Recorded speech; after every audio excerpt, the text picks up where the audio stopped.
Maxi operazione della Guardia di Finanza di Venezia. Oltre 200 finanzieri hanno dato esecuzione a un centinaio di perquisizioni finalizzate al sequestro preventivo di beni mobili, immobili e disponibilità finanziarie per oltre 16 milioni di euro nei confronti di 35 aziende e 46 persone coinvolte in una vasta frode fiscale e contributiva.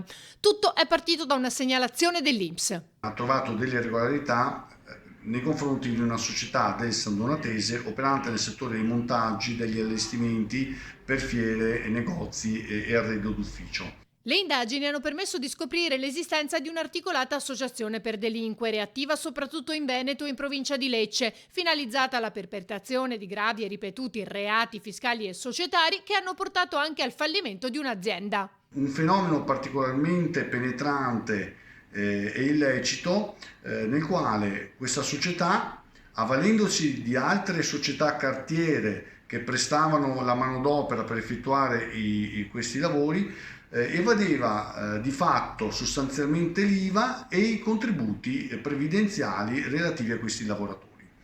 Così facendo aveva un grosso vantaggio competitivo nei confronti delle altre imprese che venivano spiazzate dal mercato perché non riuscivano a far fronte ai prezzi concorrenziali di questa azienda che appunto poteva giovarsi dell'evasione fiscale e dell'evasione contributiva.